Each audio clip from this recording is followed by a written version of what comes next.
Good morning. Thank you for inviting me to Italy. This is my first time.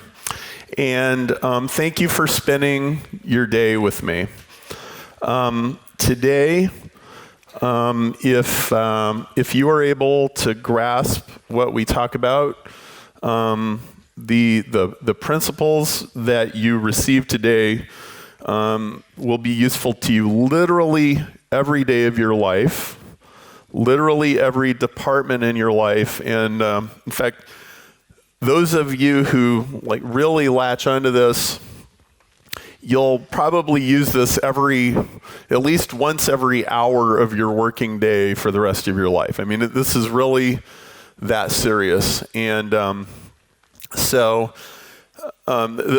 book 80/20 Sales and Marketing is the book that I really, really wish that I had when I got laid off from my engineering job when I was 26 years old and my wife was 3 months pregnant. So I come into this meeting, and I don't know why we're in this meeting, and there's all these weird assorted people from our company, and the guy is looking kind of nervous. He's like, well, you're all laid off. Oh, okay. So, the sales had slowed down, and the company had to get rid of some people, and I was one of them. So what are we going to do now? So I spend a few weeks looking for engineering jobs in Chicago. I'm not finding any, and I end up going into sales. So from engineering into sales, out of the frying pan into the fire, as we like to say.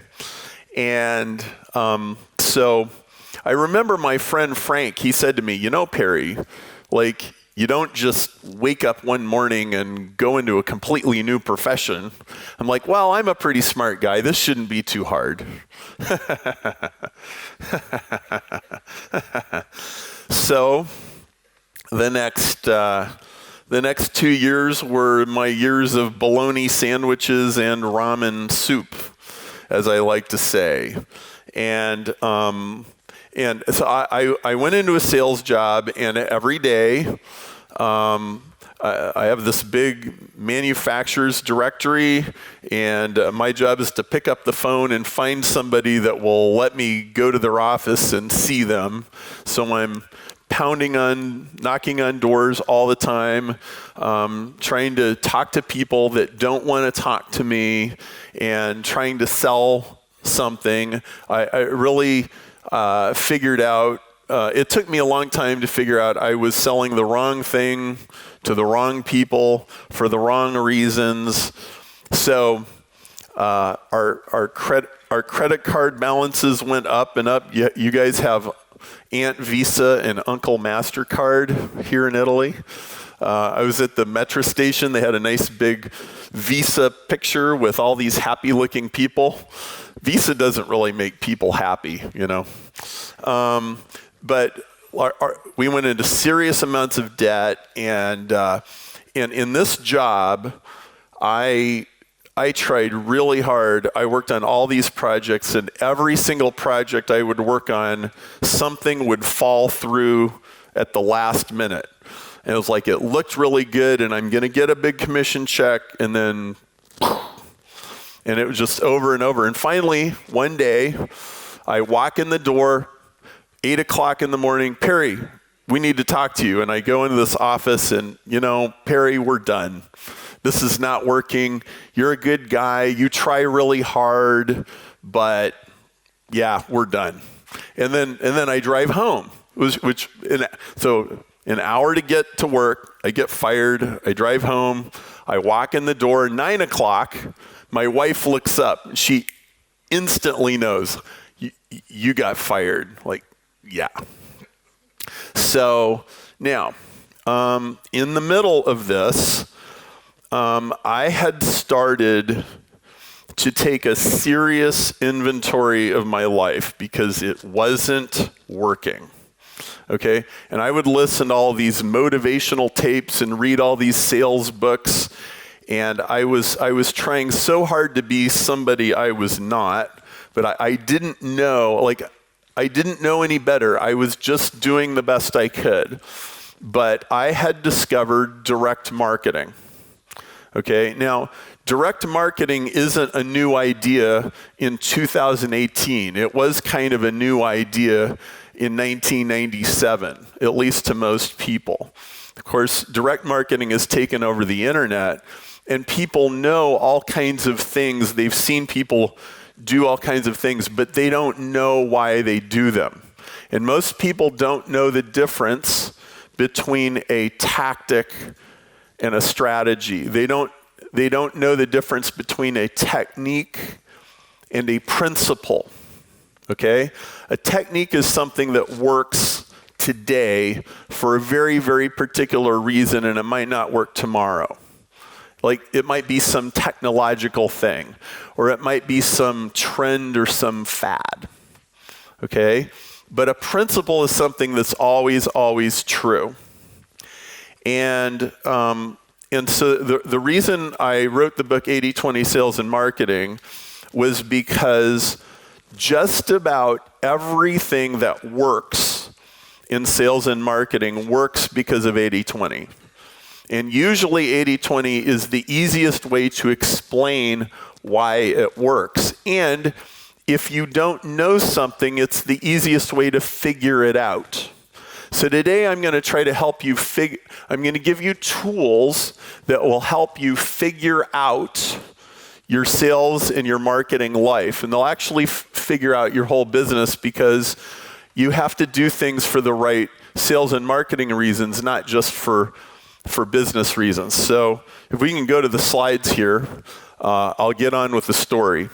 So my friend, John Paul Mendoza, he was 17 years old when he dropped out of high school in Denver, Colorado, and he decided, I want to be a professional gambler. And he hitchhiked to Las Vegas, and he started playing poker for a living.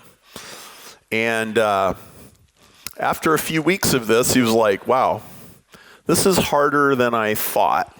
This is harder than it looks like on TV. And so John was in a bookstore shopping for gambling books so he could get better at this. And he meets this guy named Rob. And he finds out Rob runs a professional gambling ring. And they start talking. And John says, well, do you think you could teach me how to play poker and win more games? And he says, for a percentage of your winnings, I could do that. And so they have a little agreement, and they shake on it. And as soon as they shake hands, he says, jump in the Jeep, John, we're going for a ride. And so they jump in the Jeep, and they're driving down the highway, and John says, okay, how do I win more poker games? And Rob says, the way you win more poker games is you play people who are going to lose. And those people are called marks. You know, like they have a bullseye on their forehead. He goes, you don't play good people. You don't play professional gamblers. What you want is the kid that just flew on an airplane with his grandmother's inheritance money, and he thinks he's going to get rich in Las Vegas. That's who you want. And John says, okay, so where do I find people like that? He says, here, I'll show you. And they pull into a parking lot, and he takes them into a strip club. And they walk in there. So, you know, this guy, 17-year-old kid in a strip club, there's women, there's drinking, there's loud music, there's lots of distractions, shall we say, in the strip club, right? And this guy, Rob, he sits down at a table, and Rob always carried a sawed-off shotgun everywhere he went. And it was in his jacket. And he pulls out the shotgun, and he holds it under the table, and he opens it, and then he slams it shut. So it goes, that's called racking the shotgun. And when he makes that noise, a few people jerk up their heads and look around, like there's these biker guys over there, and they look around like, what was that? And the owner comes over, hey, what's going on here? We're fine, just teaching the young man a lesson. Don't worry about us. We're not going to cause any trouble here. And he says to John, John, did you see those biker dudes who turned their head when they heard that noise? And John goes, yeah. And he says, don't play poker with them. They're not marks. Play poker with everybody else. That's called racking the shotgun. And everything you do in marketing is racking the shotgun. Hey, there's a seminar in Milan. Who wants to go? A whole bunch of people don't go, and a few people go. That's rack the shotgun. You send the email. Most people don't open it. Some people do. That's rack the shotgun. Some people click on the website from the email and go visit the website, and most people don't. That's rack the shotgun. Some people sign up for the webinar, and some people don't. That's rack the shotgun. Some people share the social media post. Most people don't. That's rack the shotgun. Everything is racking the shotgun. Donald Trump racks the shotgun every day, multiple times a day, okay? And he's dividing these people from those people. Now, most of us are intimidated about racking the shotgun, but it's what you do. Most of us are afraid to find out, is it a yes or is it a no? Because 80% of the time it's a no, and 20% of the time it's a yes, and we don't want to deal with the disappointment. But the way that you succeed is you rack the shotgun. So I read this book by Richard Koch. You guys had Richard Koch about a year ago, I believe, at one of these seminars. Richard wrote a book called The 80-20 Principle, and I knew about 80-20. Lots of people know about 80-20, but I didn't understand that. I didn't really understand it. I thought it was just a handy business tip. Okay?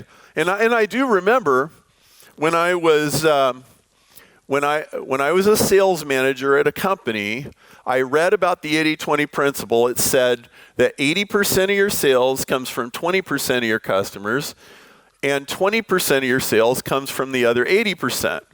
And I printed out a sales report, and I got out my calculator. I'm like, I'll be darned.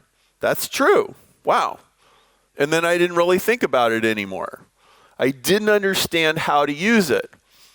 I'm reading Richard's book, and I get to page 14. I'm like, oh my word, this is everywhere. Now, I'm going to explain to you why I had this epiphany, and I hope all of you have an epiphany. And I'm going to explain there's some science behind this that's very profound. Now, first, let's do a little experiment. So, everybody, please stand up. Everybody in the room, stand up. Okay. If you own less than 5 pairs of shoes, sit down. If you have more than 5 pairs of shoes, stay standing. Okay? 10. If you own less than 10 pairs of shoes, sit down. Otherwise, stay standing. Okay? 20. If you own less than 20 pairs of shoes, sit down. Otherwise, stay standing. Okay? And look around. This is very instructive. Okay? And by the way, there's no shame. Just work with me here. 40. If you own less than 40 shoes, sit down. More than 40 shoes, stay standing. Okay? 80. If you own less than 80 pairs of shoes If you own a lot of shoes, be proud. Stand up. Okay. 80. We got 1, 2, 3, 4. Okay. 160. Less than 160. Sit down. Okay. 320. Is anybody 320? How many shoes do you think you probably have? 330? Did I get that right? 330? Okay. Give this lady a hand. Give this lady a hand.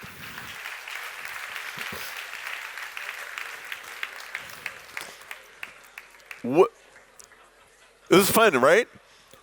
Would you believe me if I told you that 20% of the people own 80% of the shoes? Yes? Okay, but here's the interesting part. The interesting part is 20% of the 20% own 80% of the 80%. You got that? So 20%, okay, 20% of 20% own 80% of 80%. So that means 4% of the people own 64% of the shoes. Does that make sense? But we can do it again. 20% of the 20% of the 20% own 80% of the 80% of the 80. So that means 1% of the people own 50% of the shoes. Stand up again. Domain names. If you own less than 10 domain names, sit down. Okay, good. A room full of marketers. We got lots of people that own domain names. Okay, 10. Okay, now, 20 domain names. 20 or less, sit down. 40. 80. 160.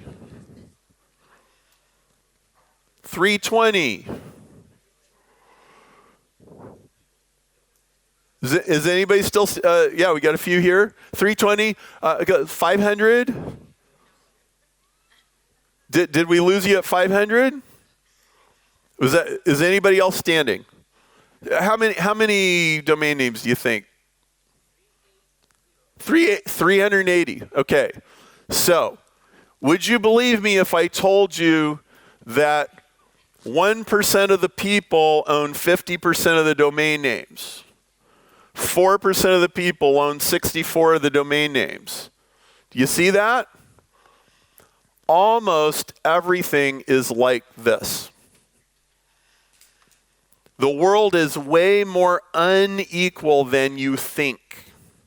Now, this is very powerful. Now, I want to talk to you about one of the most important discoveries that I ever made. And this is really foundational. If you can get this, it'll change your whole life. It'll change the way that you see the world. So, you can see here in this picture, I have a tree. And then I can zoom in to the leaves and the branches. And then I can zoom in to the leaf itself. And then I can zoom into the cells in the leaves. And at every level, I have a branching pattern. Branching, branching, branching. So a tree is a pattern inside a pattern, inside a pattern, inside a pattern. It's branching at every level. Okay? Now there's a word for this, and the word is fractal. Okay? Fractal means pattern inside a pattern, inside a pattern, inside a pattern. Fractals are everywhere. Okay? So, you have a river coming down a mountain and the water is flowing into the river down to the ocean.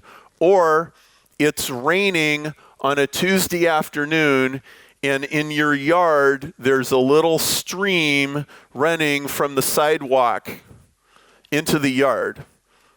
They look the same. Even though the little stream in your yard is only 1/1,000,000th the size of the river in the mountain, okay? Rivers are fractal. Sand dunes are fractal. The craters on the moon, there's all the different sizes of craters, those are fractal, okay? 80-20 is fractal. There's an 80-20 inside every 80-20. And then there's another one, and another one, and another one. So, back to the screen. These are more mathematical computer-generated patterns. So over here we have a triangle inside a triangle, inside a triangle, inside a triangle, and they go on infinitely. 80-20 is fractal. So it describes, the Grand Canyon. The Grand Canyon is a picture of fractal 80-20s, right? Because there's a big canyon, but then there's smaller ones and smaller ones and smaller ones and smaller ones, all the way down to a microscope. And it just keeps going and going, okay? The reason the 80-20 is true in business and marketing and sales is the same reason why the Grand Canyon looks like that. The Grand Canyon isn't just one river. It's 1,000,000 little rivers. It's rivers inside of rivers. So, 80-20 is because of positive feedback. So let me give you an example of positive feedback. You have two 14-year-old boys, and they both sit down on the back porch and they try Jack Daniels for the first time. Okay? And they both like it, but one of them likes it a little more. 30 years later, one of them has 1 drink a week, and the other one has 10 drinks a day. Right? That's positive feedback. He liked it a little more, so he drank a little more, so he liked that a little more, so he drank some more, and he liked it, and then 30 years later, he's an alcoholic. Positive feedback. It happens the same way as a river forms from water running down a mountain. The water finds a path of least resistance, and then the river gets deeper and deeper and deeper. This is how 80-20 works. Okay? If we did a stand-up, if you have more than 1 bottle of wine in your house, 2, 4, 8, 16, 32, it would be true. Okay? So, I want to show you something. Pick a number between 1 and 50. 30. Okay.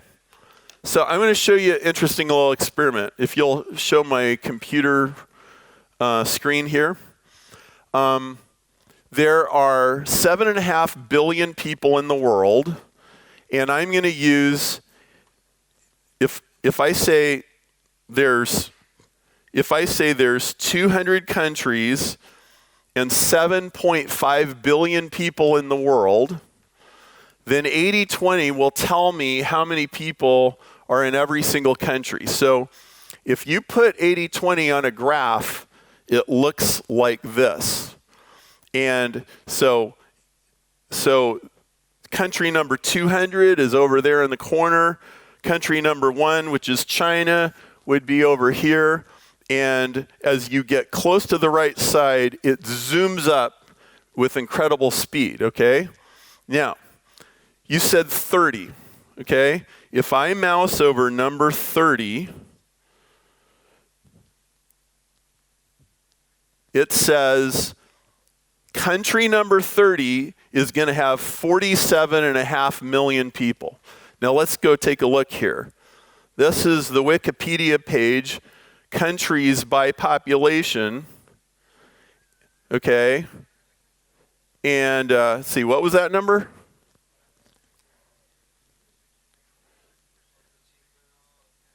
The theoretical number that it predicted was 47 million. The actual number of people living in Spain is 46 million. Okay? In other words, I picked a random number. I know there's 200 countries. I know there's 7.5 billion in the world. 80/20 will tell you how many people live in country number 30, and it's accurate to within a few percent. 80/20 is a law of nature, and it's all over your life. It is everywhere. Go back to the regular slides, please. So,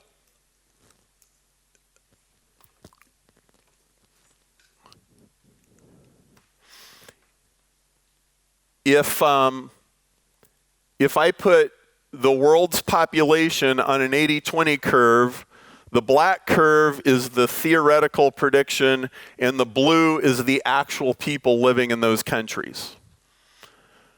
Or, for example, let's say that I read in the newspaper that Southwest Airlines, very popular airline in the US, has $15 billion of revenue and is number 171 on the Fortune 500.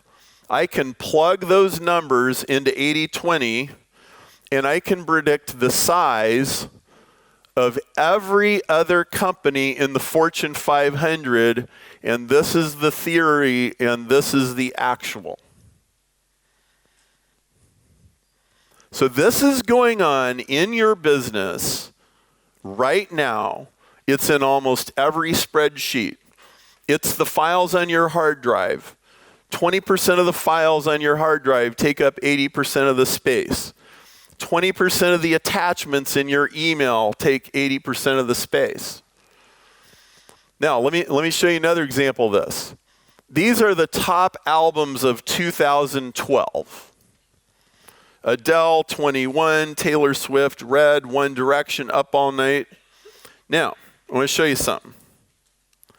If I take all of those albums, I got this data from Spotify. If I take Adele's album, 21, and I rank the songs from the least popular to the most popular, the blue line is how many plays they actually got. Now, if I take all of those albums, all the top albums of 2012, and I say, how many plays did track 5 get? This is what that graph looks like. If I say all the songs on all of the albums of top albums of 2012, this is how many plays each song got. Do you see that this is exactly 80/20, whether I look at one album, I look at track 5 on all the albums, or I look at all the songs on all the albums, they're all 80/20. And everything in your business is like this too. If you can see this, you'll have the ability to predict what's going to happen in the future. So, Vilfredo Pareto.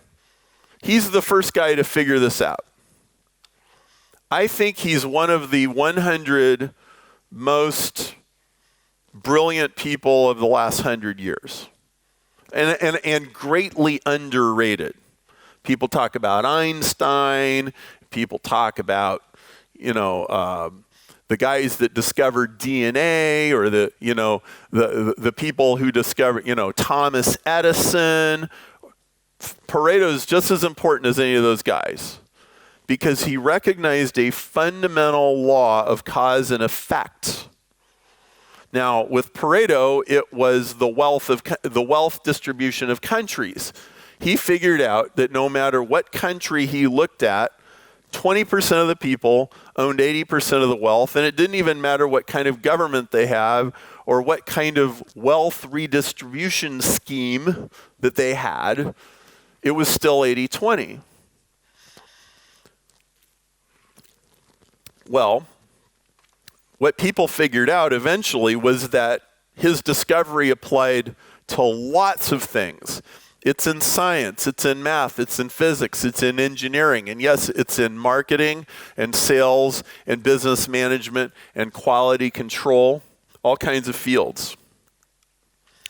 Now, what you see here is the academic version of, it's called a Pareto distribution. And I'm not going to try to explain it. I'm just going to tell you that you kind of have to understand calculus to understand what it's trying to tell you. I don't think it's very easy to use. It's kind of hard to understand. It's not very useful. And what I decided to do was I needed to change the way that it was presented. I needed a way to show it that's more intuitive to business people and a way that shows the fractal nature. So I reformulated it like this. And so, again, you've already seen these curves, but so what the old version does is it shows the concentration of value. This shows the quantity of value. So these are this is the wealth of the people in the Forbes 400. Okay, and so if I go to the top, if I follow this along, the theoretical amount of wealth owned by the Forbes 400 very closely matches the theory, and you can see that the vast majority of the wealth is in this area right over here because it zooms up into the sky at incredible speed. So everything on Earth is incredibly unequal. Now, in school, most of the time, they try to teach us to make things equal. So we want you to get an A in history, and an A in math, and an A in science, and an A in reading, and an A in physical education. But that's not how your life is going to work. The way your life is actually going to work is you get an A in English or Italian or whatever your language is, and you don't do math at all. And if you got a C in math, it doesn't really matter that much. What matters is if you're gonna teach Italian or if you're gonna teach English, then you better be really good at that, right? Because 20% of the classes you take are 80% of what you're actually going to need in your life. So this new way of presenting 80-20, I came up with this 15 years ago, and with some help from my friends at Performance Strategies, we just published this in Harvard Business Review. This is the first time I actually put the math out into a publication. And we have a website, 8020curve.com, where you can enter numbers and you can predict what's going to happen. So I'm going to show you some useful ways to do this. So population of cities in Italy. Well, the black is the theory and the blue is the actual reality. Donations to a church on a particular Sunday morning, it's 80-20. The dairy output of Wisconsin counties. So there's all kinds of weird random things and they all fit this pattern. So the way that you've been taught to think about numbers is very limiting in business. Everybody's teaching you the wrong way to think about numbers. So when you have customers, most people think of their customers as all being the same. The reality is that you have one giant customer who's just as important as the next two put together, who's just as important as the next four put together, who's just as important as the next 8, who's just as important as the next 16. Okay, so if you have 5 hours today and you need to help some customers, this is how you use your 5 hours. You spend 1 hour serving customer number 1, you spend 1 hour serving the next 2, and then another hour in the next 4. And the people over at the end, they only get a little bit of attention. They don't deserve a lot. Okay? If you want to maximize your income, maximize your sales, maximize the impact of your marketing, that's how you allocate your time.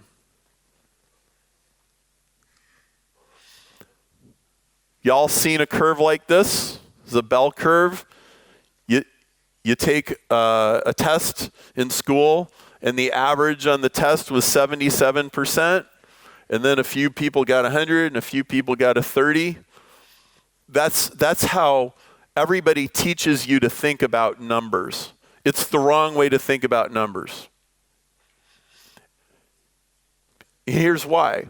So if you had a science test and the average was 77%, here's the real question. The kids that got a 77 on their science test, are they going to be scientists? Not usually. Okay? Now, if we put the science capability of all those kids on an 80-20 curve, it looks like this.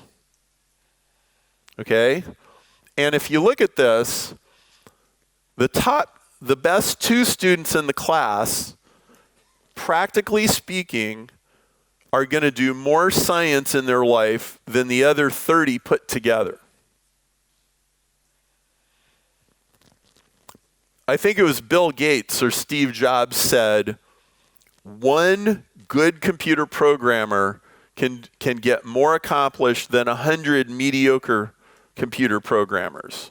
Steve Jobs said, a really good taxi driver is at best 3 times as good as a bad one. But a really good computer programmer could be 1,000 times more productive. So in companies, in markets, in customers, there's these tiny concentrations of huge value. Okay, if I want to sell 50 shoes, which is easier, selling 1 pair of shoes to 50 of you, or selling 50 pairs of shoes to one lady who obviously loves shoes?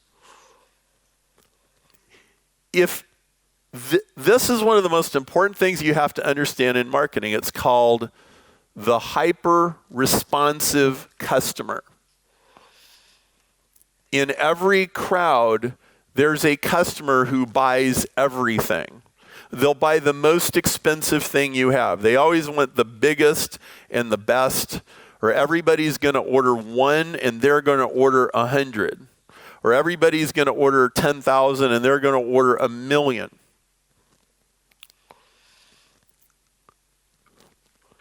So what's average is the wrong question. Everybody talks about average. Average almost never matters. Average is not the lever that turns things. The right question is, who are the superstars? And how super are the superstars?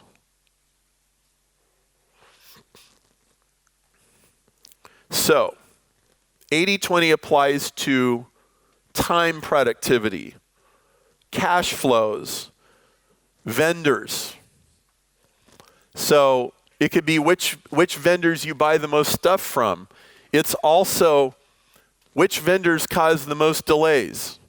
You're manufacturing a product and it has 114 parts, and all the delays come from 2 vendors who can't get their act together.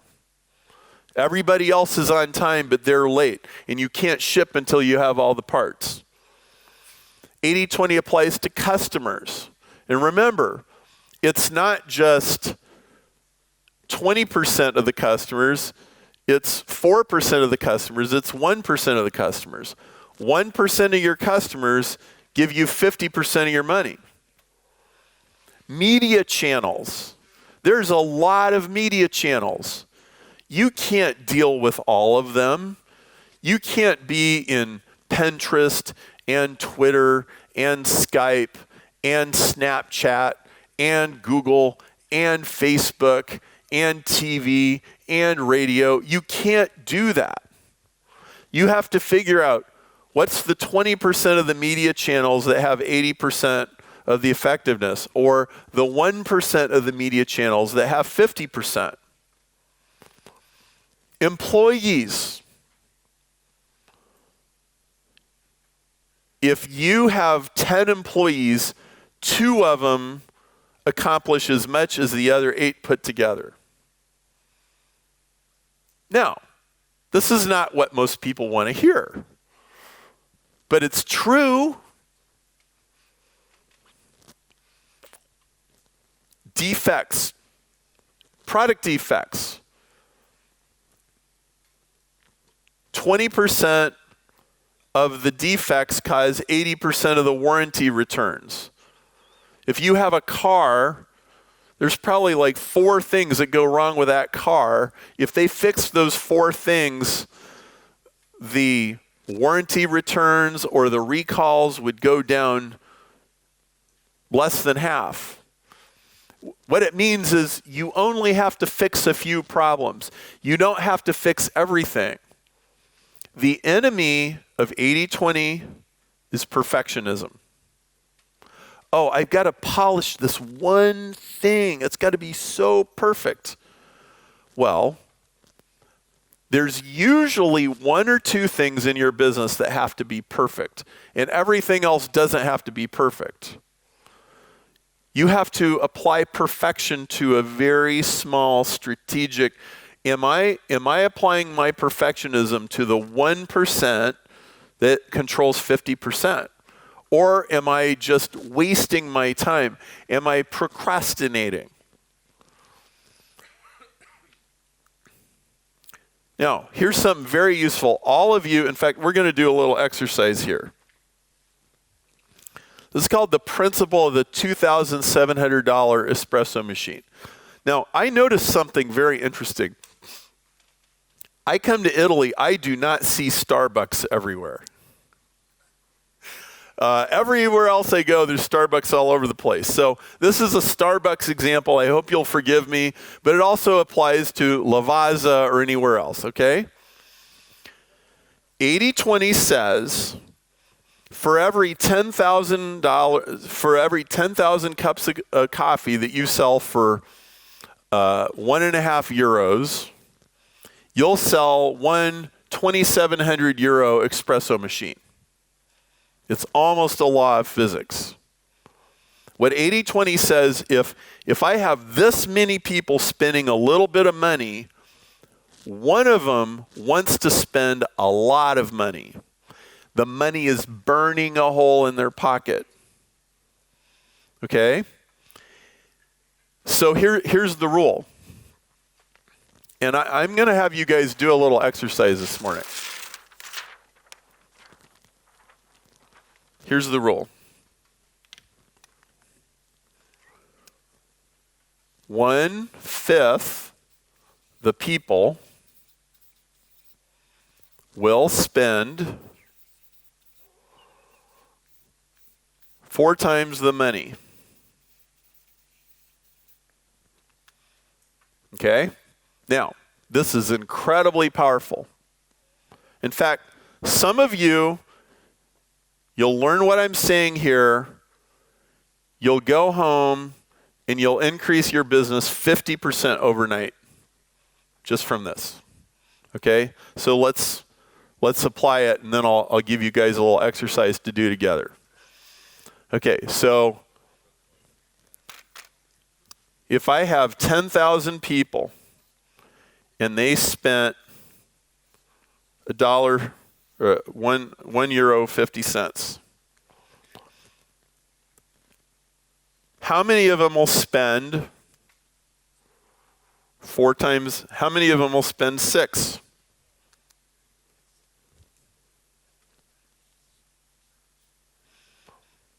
1/5 the people will spend 4 times the money. 2,000 people will spend 6. So in other words, if 10,000 people will buy a small coffee, 2,000 will buy a $6 fancy latte with foam in it. Okay, well, so how many people will spend 24? How many? 400. Okay, how many will spend 96? 80. And sorry, I'm kind of mixing this up here. So if 80 will spend 96, how many people will spend 400? 16, right? And how many people will spend 1,600? About 3? You see that? This is true, and here's the important part. You don't need any more new customers to do this. This is all from the same group of customers. Okay, so I started out with 10,000 customers spending $150. That's the hard part. Getting 10,000 people to spend €1.50, that's the hard part. That is customer acquisition. Okay? All you have to do to get 2,000 of them to spend 6 is to have a €6 product. All you have to do to get 80 people to spend 96 is have a €96 product. And if the product seems valuable to them, this is how many of them will buy it. If you predicted that 80 of them are going to spend 96 and they didn't, it means your ad is wrong, your offer is wrong, the product is wrong, because I guarantee you 80 of your people want to spend €96. And I guarantee you 3 of your people want to spend €1,600. It's like a law of physics. This is incredibly powerful. So if you have let's say you have a small company, like you're a web design agency, or, this is especially useful for small companies. It's like, well, I have 10 clients who each give me €1,000 a month, and I make €10,000 a month. Okay, one of those clients will spend €8,000 a month. All you have to do is have a product or a service that costs €8,000 a month that they think is a good deal, and they'll buy it. I have lots of customers who they've gone from struggling in a small agency or consulting firm or service company to actually making pretty good money. So, like, for example, I have a guy named Daniel in Spain, and he teaches a program called Camtasia. Any of you know the Camtasia computer program? And he was selling these smaller packages, and he figured out, oh, wait a minute, I need a $25,000 product. And he put that together, and he had a big company come and buy it from him. They were like, well, we don't want to buy Camtasia training for all of our employees. We want somebody to come in here and train us and put together a program for us. So he did that, and he immediately increased his money. Then he had a son with some medical problems, and he was able to buy his son some medical treatment that he couldn't afford before. So I'm going to do an exercise here. If you can, guys, the people running the show, if you give 5 minutes, what I want you to do, I want everyone to find a partner, just pair up 2 people, and I want you to exercise the Espresso Machine principle. And here it is. What espresso machine, if I created in my business, would customers buy that we are currently not selling right now? You understand, if I have a coffee shop and I'm selling all of these, €1, €5 cups of coffee, and I don't know that one customer in 1,000 will come and spend €2,000 on an espresso machine, I'm leaving a lot of money on the table. You might actually find out that all of your profit at the end of the year came from selling espresso machines. And that if you didn't have an espresso machine, you wouldn't even be in business. So I want you to pair up, and I want you to talk about what is the missing espresso machine in my business. Okay? You got 5 minutes, and then we'll come back in 5. Okay? Good? Thank you. So is that stimulating? Could I get anybody to come up and tell me what you came up with? Anybody come up with a really interesting idea? Could I get a volunteer to, hey, we really came up with something cool. Anybody? Don't be shy. Yeah, come up. Welcome. Good morning. Your name is? Letizia. What did you find? I am a doctor. Oh. So I have to apply this to my patients. Yes. Right? Yes. So if a medium consultation is €125, and I have 100 patients. Yes. Yes. Yes. 20 patients will be willing to pay €500, right? That's right. 100, spend 120, right? Then 500. I did 125 to make it easier. 125, okay. Yep. 20 patients will pay 500. Yes. And 4 patients will pay 2,000. Yes. For a surgery, for example. Yes. And 0.8 will pay yes. 8,000. Yes, which is true. So I have to make this coffee machine. Yes. So yes, probably something in the 5,000 to 10,000 range, right? Okay. So what do you think people would like for that? I have to think about it. Well, so let's talk about it, right? So this can be basically the same thing, but much better, right? A much better version. So in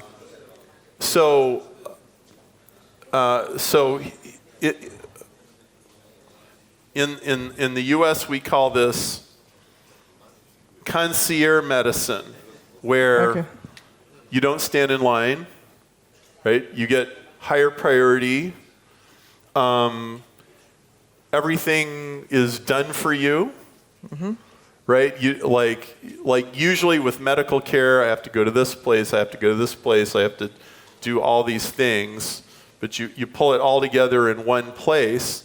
And here's another thing that could work: is you could sell a membership or a subscription.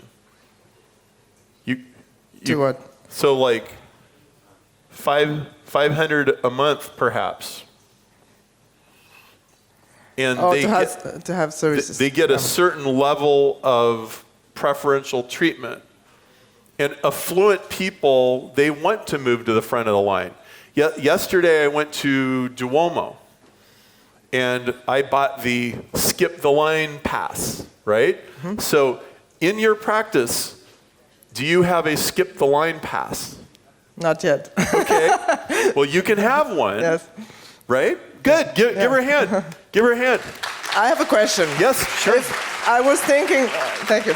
If I make an event, for example, and I have 100 people to come to my event, the first time I will give it for free, and then I will ask for a price for the following, okay? Yeah. I was wondering, the price, the higher the first price, and the more the 20% of the people who come will be willing to pay. Does that work, that rule? So, for example, if I make them pay, they pay $10 to come to the first free event. yeah. So 20% will spend $40, which is very low, okay? Right. And to make a $2,500 event, I have to, very little people Yes. of those 100 who spend very little money the first time will come.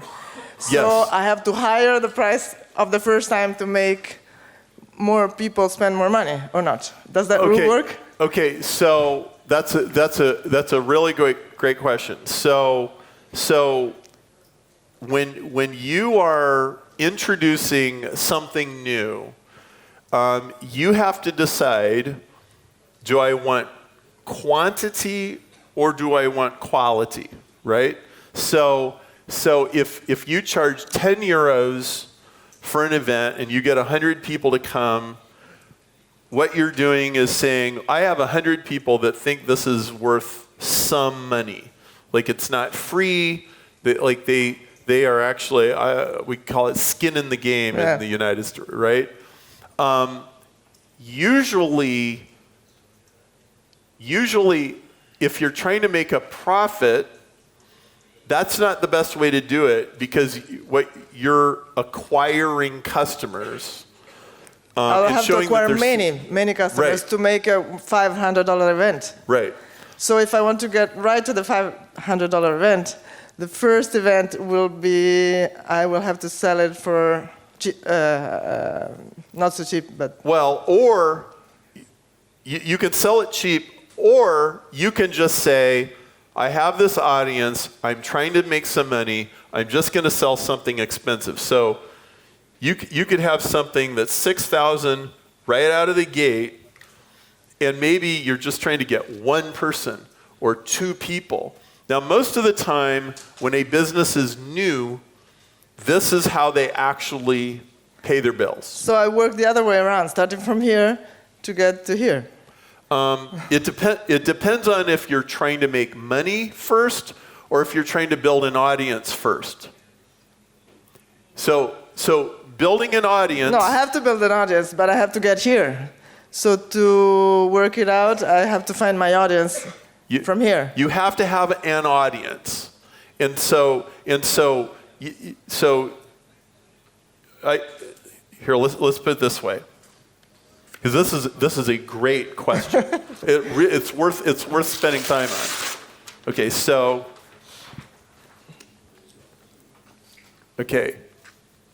build an audience, make a profit. Okay, these are actually kind of opposing goals. Okay, so if having an audience who's listening to you, they come to your workshop, then you charge 10. Okay, if you're trying to make a profit and you do big. Okay, make a profit, you charge 500 and you do small. Okay, what 80-20 says is money is made from small numbers, not big numbers. Money is made from small numbers, not big numbers. This is huge. And this is always true. Like, you have a little tiny restaurant on the corner of the street, and hundreds of people go in there, but they make half of their money they make from 25 people.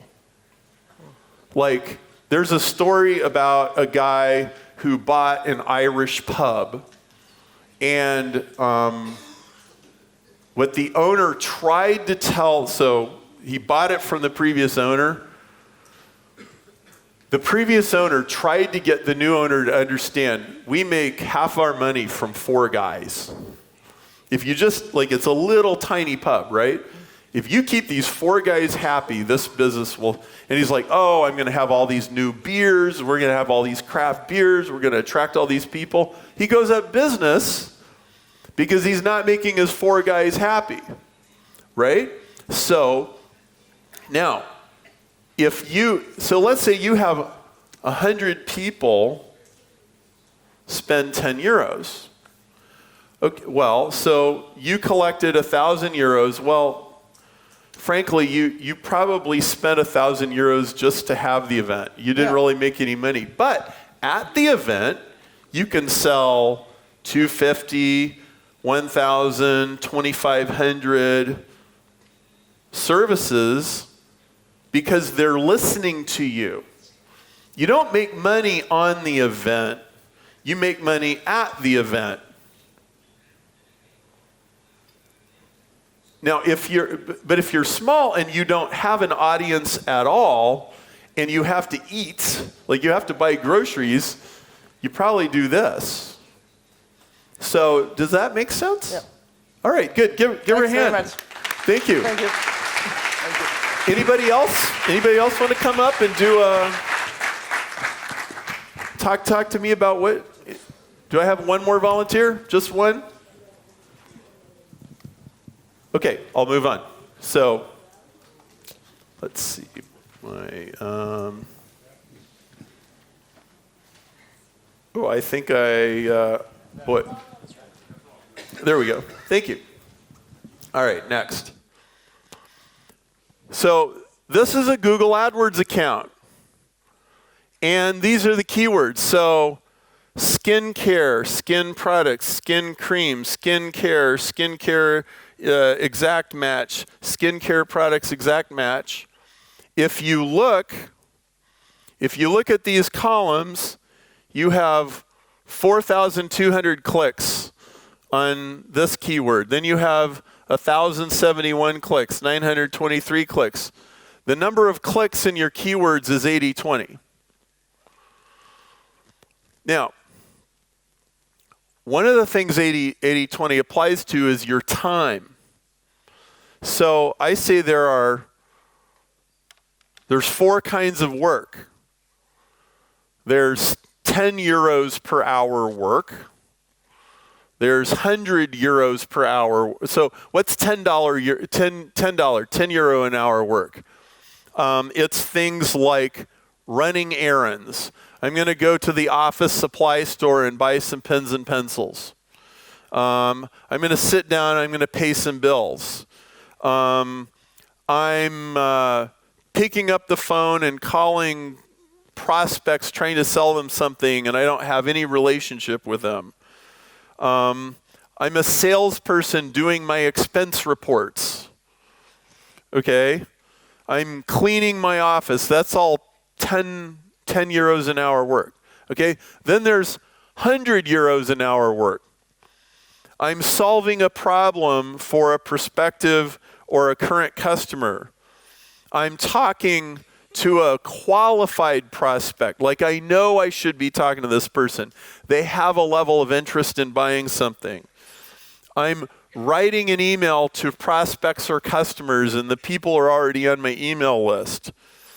I'm doing marketing tests or marketing experiments. So when she was up here and we were talking about, well, are we going to do this? Are we going to do this? Her working on that, that's at least easily $100 an hour work. Then there's €1,000 an hour work. Well, planning and prioritizing your day. You know, most people, they start their day, they just dive in. They just sit down at their computer and they start answering emails and they start reacting to stuff. If you stop, you slow down and you say, what do I really want to accomplish today? What are the 20% of my activities that are 80%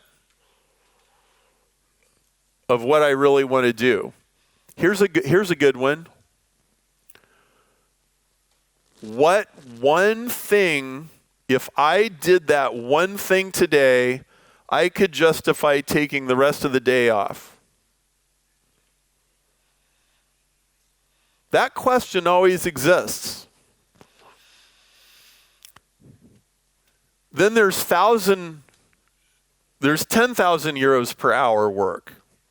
What's that? So let me ask you a question. Let's say you're buying a house, and the house costs 200,000 euros. And you spend an hour negotiating with the seller, and you get it reduced to 190,000 euros. How many euros did you make in 1 hour? You made 10,000 euros an hour. Any negotiation is like that. And it makes you uncomfortable, like, well, I don't really enjoy doing that. It's worth a lot of money. It's like it could take you a year to earn that money some other way.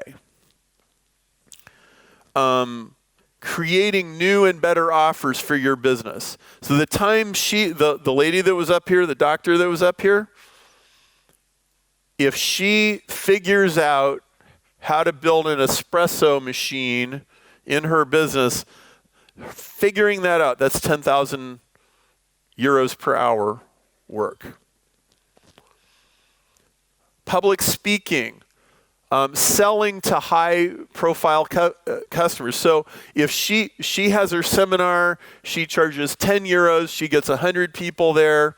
Probably her speaking to those people and explaining the medical procedures, that's probably 10,000 euro an hour work talking to those people. It's very, very important and valuable. Even a 20 euro an hour person makes 1,000 euros an hour at least 1 minute of the day. So let me give you an example. I have a friend who does dentist seminars. So it's just like this, and everybody's a dentist. And he plays a trick on him. He calls their offices, and he records the call. So, Johnson Dental Associates, can I help you? And they say, yeah, my wisdom teeth are hurting. I need to talk to somebody. And the lady says, just a minute, and she puts them on hold. And then the hold music plays. So what this guy does is he says, so Dr. Johnson is in the audience. And he says, and Dr. Johnson does not know this is going to happen. He says, so we called Dr. Johnson's office. Here's what happened. And they play the phone call over the speakers. And then they put him on hold. And then 500 people sit there and listen to hold music for 3 minutes. While Dr. Johnson crawls under the table and hides. Okay? Now, if a person is ready to spend 3,000 euros on dental treatment and they get put on hold for 3 minutes and they hang up and they call the next dental office, how much money did the dental office lose for putting somebody on hold? Like how much money did the dentist spend on advertising, marketing, publicity, phone books, internet listings, Google, Facebook, and then the call comes in, and a 20 euro an hour employee doesn't think it's very important, and you lose a customer. How much does that cost? You want to know what some 1,000 euro an hour work is? Mystery shop your own business. Like have somebody call the business and pretend to be a customer and record what happens. It will make you cringe. And you'll fix it. And you'll probably fire somebody. Right? How many of you know I'm telling you the truth? True? Even a $20 an hour person makes $1,000 an hour at least 1 minute of every day. Very important things happen in short periods of time. I'm going to come back to this in a couple of minutes. This is a very interesting one, but I want to do this in the next section. How many of you have taken the marketing DNA test? Give me a show of hands. A few people in the room? So I believe you guys should have got an email giving you access to that test, and there's also a link. There's a link in the 80/20 book where you can take it free. We sell it for $37 US, but there's a back door in the 80/20 book where you can get past that and you don't have to pay. Everybody has to sell, even people who don't sell. Okay, so computer programmers, secretaries, doctors, waiters, waitresses, bartenders, marketing managers, everybody sells. Why do I say that? Everybody has to get other people to cooperate with them, no matter who you are. The question is, how do you do it? So I've worked with thousands and thousands of marketing people and salespeople. I've seen people sell all kinds of different ways. So for example, there's a kind of salesperson, I call them a hostage negotiator. You put them in a room in a dangerous situation or a high stress situation, they will somehow work it out. They'll get the other person, they'll work out a deal. They'll just do it. And you're not even sure how they did it. And they usually talk really fast, and they're all enthusiastic, and they're really emotional, and they just manage to get it done.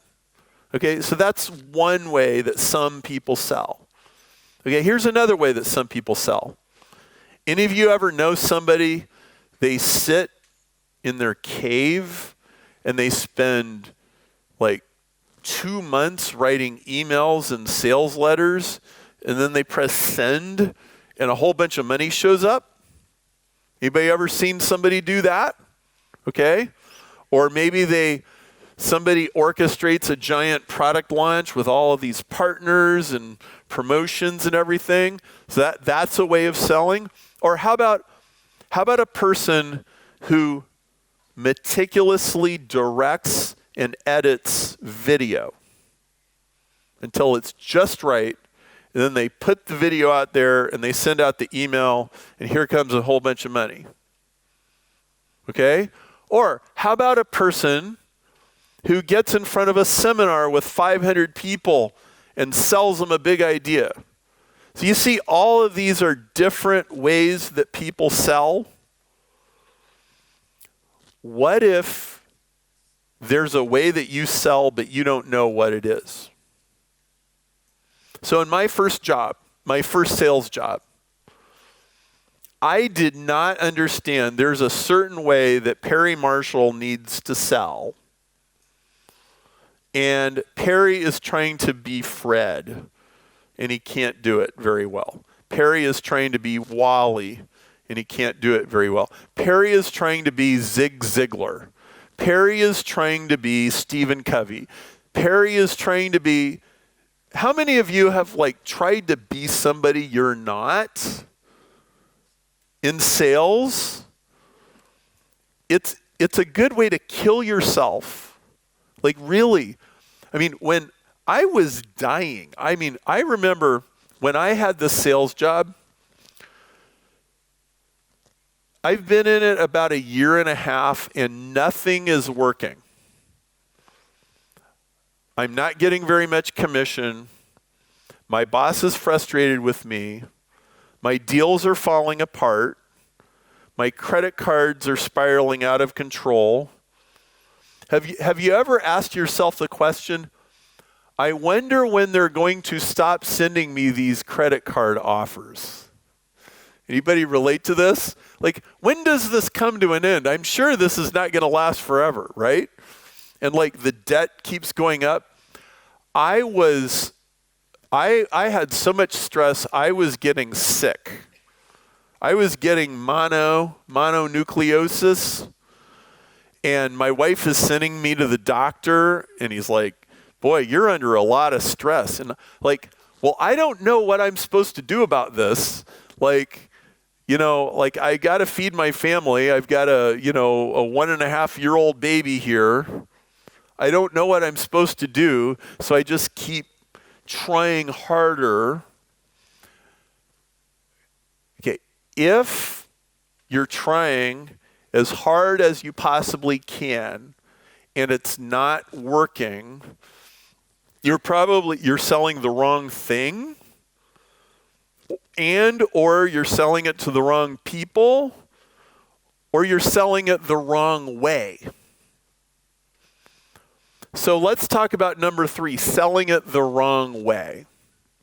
So I created this marketing DNA test, and there are 8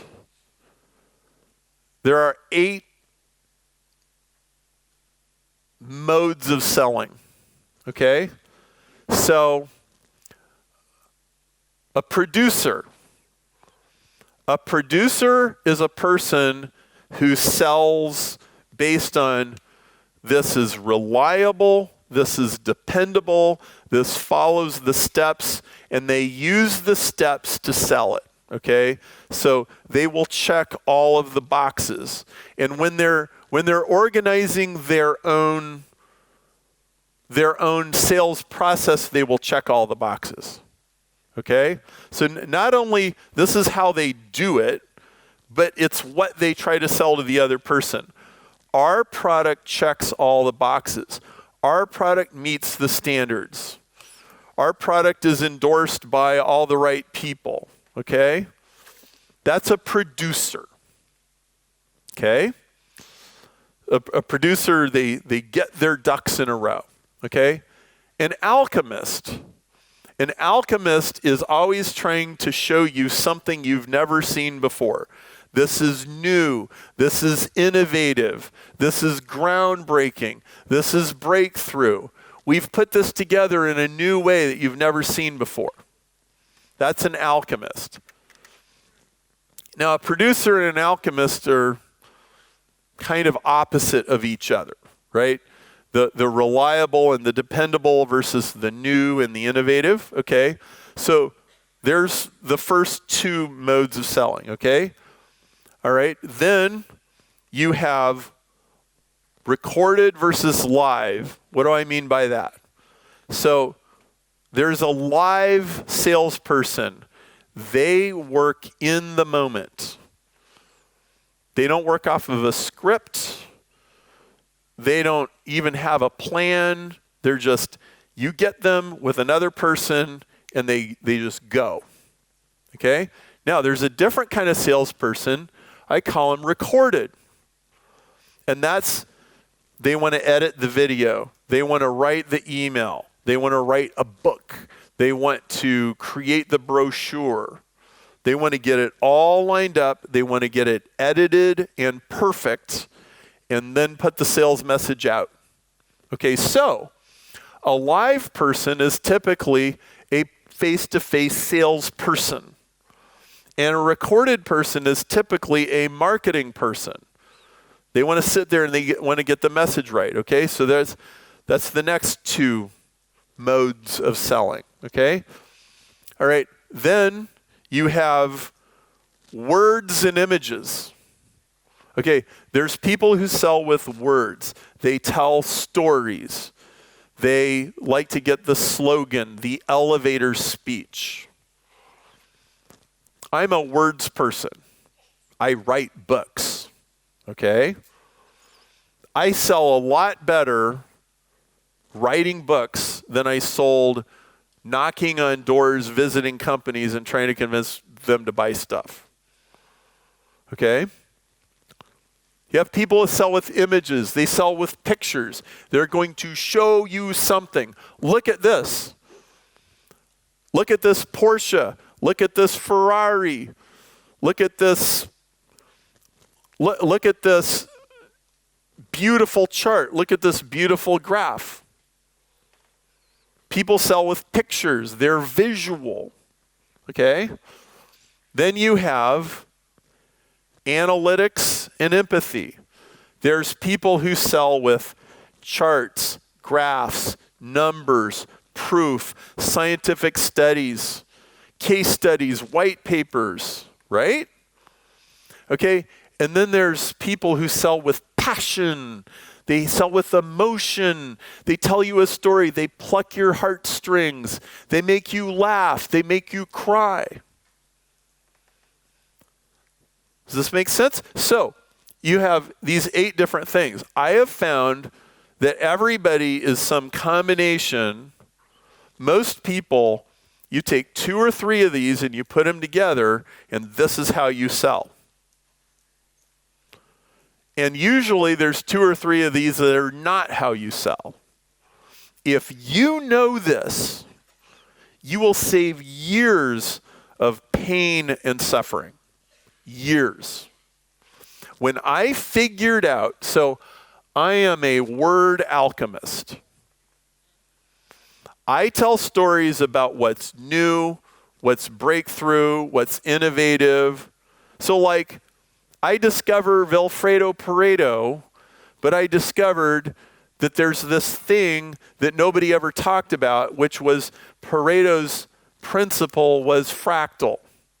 That there's a Pareto inside a Pareto, inside a Pareto, inside a Pareto. In fact, maybe we should have little Vilfredo Pareto Russian dolls, and we can have a little tiny one, and then a bigger one, and then a bigger one, and then everybody will understand, 80-20 inside the 80-20, right?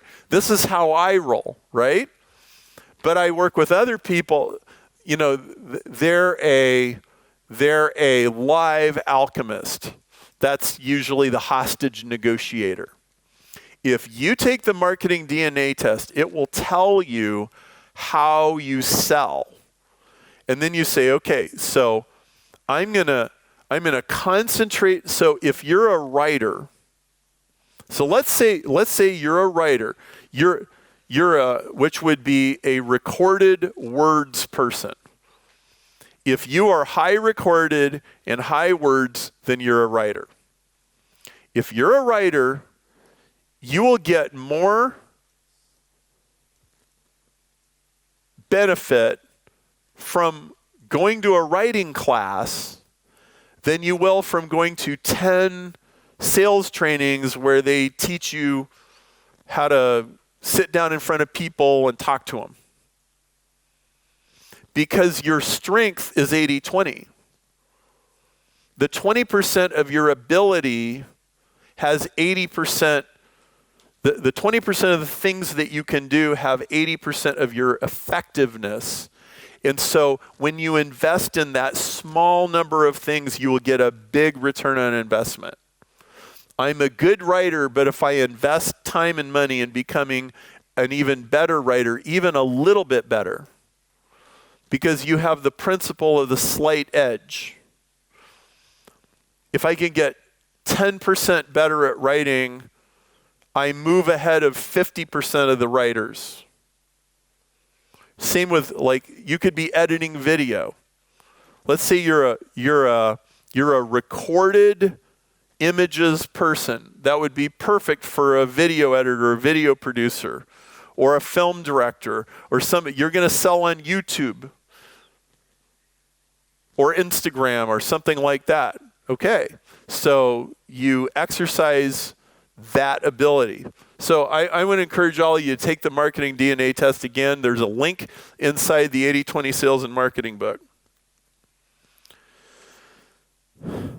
Let's talk for a few minutes about traffic and lead generation.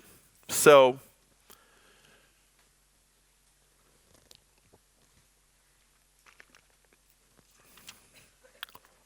show you a shortcut from the 80-20 book. So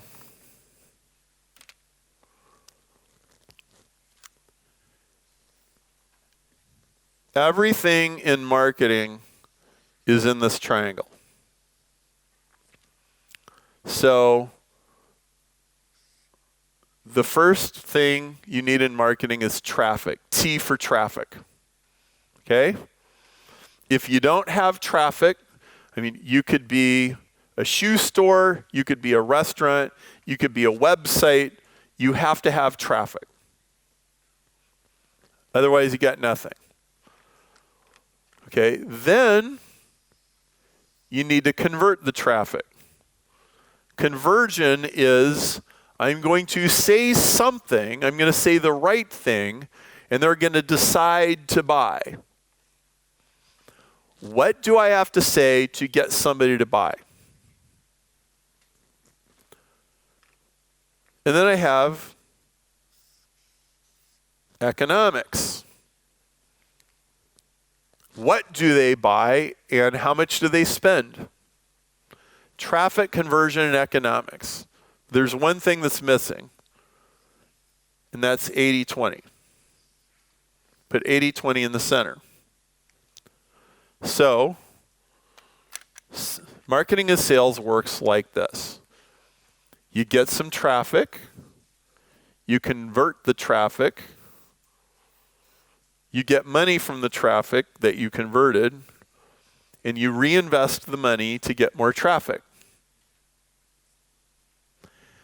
And if you can make a profit, then this will go round and round and round, and your business will get bigger and bigger and bigger and bigger. And you'll be a millionaire. Okay? If you put €1 in and you only get 90 cents out, and then which turns into 80, which turns into 70, then you're losing money and you're going to go out of business. So your job is to make, every time you go around this circle, you make a profit. And if you can do that, then you're in business. So now, every day when you wake up, you have every marketer, every salesperson has a very simple question that you need to ask. I just woke up this morning. I opened my eyes. I looked at the ceiling. I'm starting a new day. Am I going to get more traffic? Or am I going to work on my conversion? Or am I going to work on my economics? Now,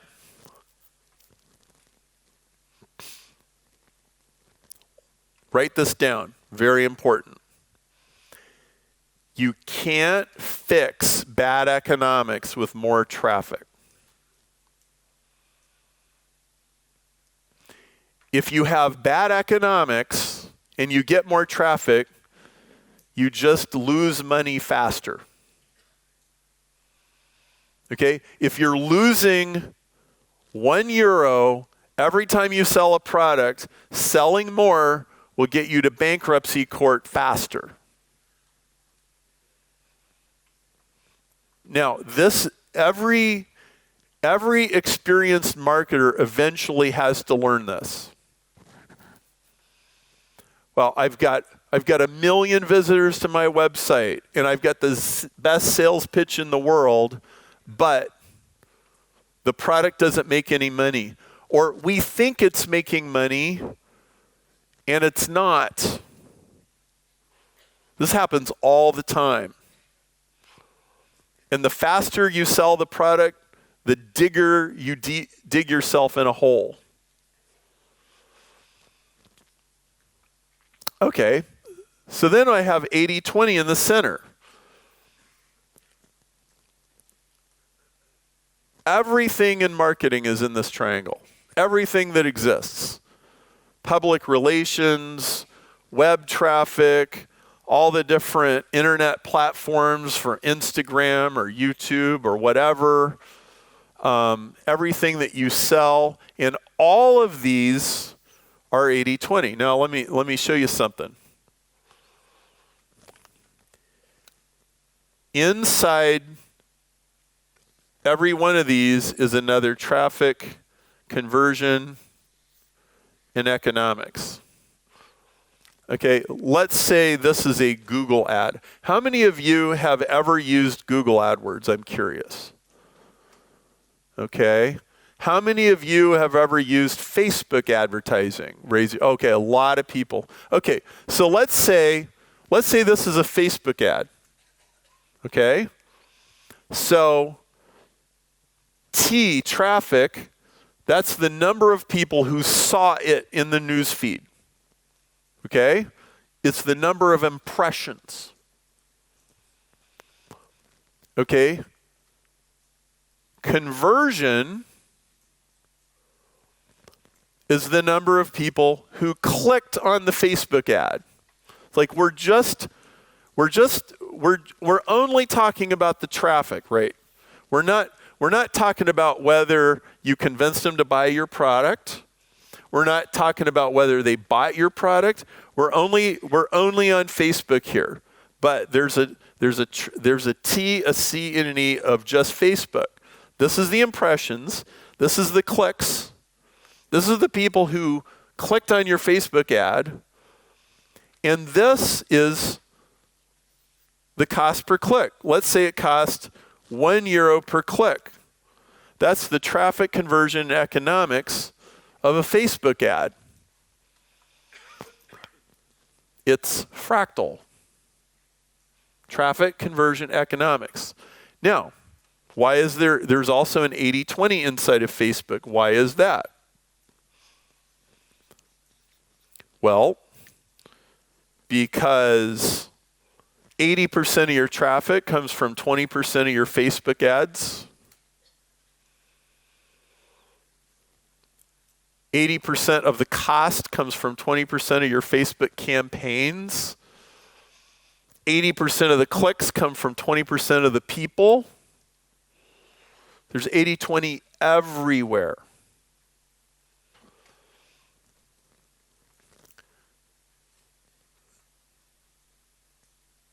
So, let me talk to you about a traditional sales funnel, and then I'm going to talk to you about when we come back after the next break, I'll talk to you about a more up-to-date version. Okay, so here's a really traditional sales funnel, and it still works. You have a Google ad. You have what in the United States we like to call it a squeeze page, but it's a sign-up page. It asks somebody for an email address. So Performance Strategies has one of these for promoting the seminar. Hey, we're doing this huge seminar in Milan. If you would like a series of videos and interviews and updates and tips and tricks and strategies, sign up on our email list and we'll tell you all about this as we head towards September 29, right? Okay, y'all signed up for something like this to get here? Okay, then I call it Chinese water torture. Drip, drip, drip, drip, drip, drip. I do it with email, right?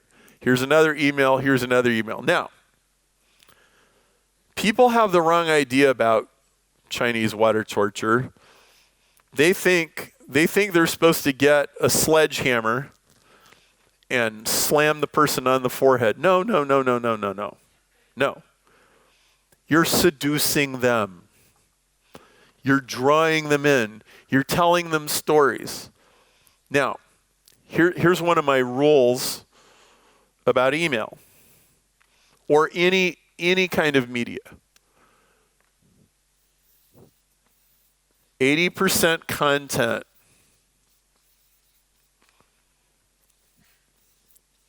20% selling. A lot of people get this backwards. They try to do 20% content, 80% selling. People get tired of it. And then they hit unsubscribe. There's actually something worse than an unsubscribe. You know what it is? It's called I don't see your emails anymore. They're still there, but they're invisible. And like you have a very sophisticated little system in your brain that just doesn't see it, right? And when the person doesn't see your email anymore, you're done, right? They don't click, they don't open. Maybe once every 6 months you might get their attention, but mostly they're just gone. But there's another way it can happen. What happens if every time they see your name on one of those emails, a little bit of happy juice squirts in their brain? I always like emails from that guy. I always like emails from that lady. Then you can do benevolent Chinese water torture. Oh, I like it, I like it, I like it. And then you're like water wearing its way through the Grand Canyon. And eventually, water eventually gets through granite, right? Okay, so you have an ad. It could be a Google ad. It could be a Facebook ad. Then you have a squeeze page. Then you have your benevolent Chinese water torture. And then you have a sale. Well, what I'm going to talk about in the next session after you guys get back is this is nice in the traditional world of a desktop computer and everything's run by email like 2006. That's great. But what do you do in 2018? What do you do when you've got literally 50 different media channels? I've got Snapchat. I've got Instagram. I've got Pinterest. I've got whatever social media stuff they have in Europe that Americans don't even know anything about, right? Everybody's on a smartphone. Everybody's on an iPad. They might not use their email very much. What do I do then? That's what we're going to talk about when we come back from the break. Now, I want you to be thinking about this because the 80-20 principle is still going to be true, okay? So let's say there are 50 different media channels you could be in. Would you agree that 80% of your effectiveness is going to come from 20% of the media channels? Do you agree? Is that going to be true? So how many is that? How many is that? 10, right? Now, do you also agree that 80% of the 10 is going to come from 20%? So how many is that? 2. Okay, so there's 50 media channels, but at least half of your results are going to come from 2 of them. So therefore, you don't have to be an expert in 50 media channels. Now there's always some social media person. They're like, you need to be on LinkedIn, you need to be on Instagram, and you need to be on Pinterest, and you need to be on Skype, and you need to be on Zoom, and you need to be on GoToWebinar. You need to do live seminars. You need to write a book. You need to do a product launch. You need to, right? And they'll just guilt you. Okay, we're not doing that. So, not going to do that anymore. Hi, this is Perry Marshall. If you enjoyed this video, please like and share it with your friends.